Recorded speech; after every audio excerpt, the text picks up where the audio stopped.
رسول اللہ صلی اللہ علیہ وآلہ وسلم نے فرمایا، بنی اسرائیل میں 3 آدمی تھے، ایک کوڑھی، دوسرا گنجا اور تیسرا اندھا۔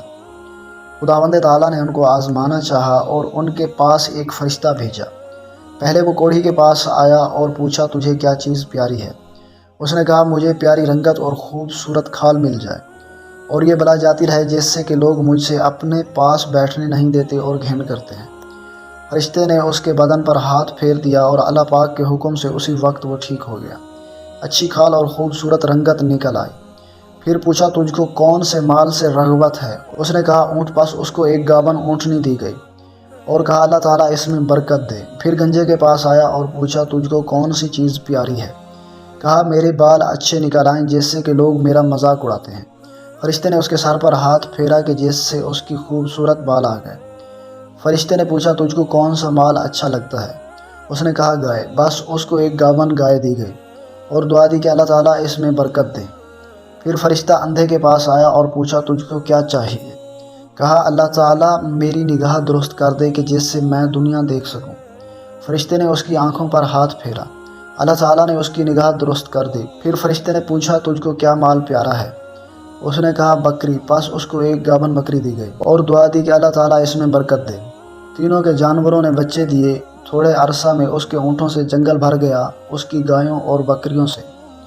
پھر اللہ تعالیٰ کے حکم سے فرشتہ پہلی صورت میں کوڑھی کے پاس آیا اور بولا، میں ایک مسکین بندہ ہوں، میرے سفر کا سامان کوئی لے گیا ہے اور میرے پاس پہنچنے کا کوئی دوسرا وسیلہ نہیں ہے سوائے خدا کے اور پھر تیرے۔ میں اس اللہ کے نام پر جس نے تجھے رنگت اور عمدہ کھال عنایت فرمائی تجھ سے ایک اونٹ مانگتا ہوں کہ اس پر سوار ہو کر اپنے گھر پہنچ جاؤں۔ وہ بولا، چل یہاں سے دور ہو، مجھے اور بہت سے حقوق ادا کرنے ہیں، تجھ کو دینے کی اس میں گنجائش نہیں۔ فرشتے نے کہا، شاید تجھ کو میں پہچانتا ہوں۔ کیا تو کوڑھی نہیں تھا کہ جس سے لوگ تجھ سے گھن کرتے تھے؟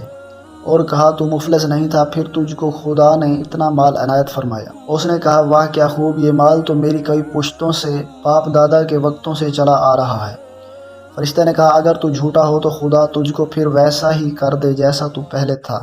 پھر گنجے کے پاس اسی پہلی صورت میں آیا اور اسی طرح سے اس سے بھی سوال کیا اور اس نے بھی ویسا ہی جواب دیا۔ فرشتے نے کہا، اگر تو جھوٹا ہو تو خدا تجھ کو پھر ویسا ہی کر دے جیسا پہلا تھا۔ پھر اندھے کے پاس اسی پہلی صورت میں واپس آیا اور کہا، میں مسافر ہوں، بے سامان ہو گیا ہوں، آج سوائے خدا اور پھر تیرے کوئی وسیلہ نہیں۔ میں اس کے نام پر جس نے دوبارہ تجھ کو نگاہ بخشی تجھ سے ایک بکری مانگتا ہوں کہ اس سے کاروائی کر کے سفر پورا کروں۔ اس نے کہا، بے شک میں اندھا تھا، خدا تعالیٰ نے محض اپنی رحمت سے مجھے نگاہ بخشی۔ جتنی بکریاں تیرا جی چاہے لے جا اور جتنی چاہے چھوڑ جا، خدا کی قسم تجھے کسی چیز سے منع نہیں کرتا۔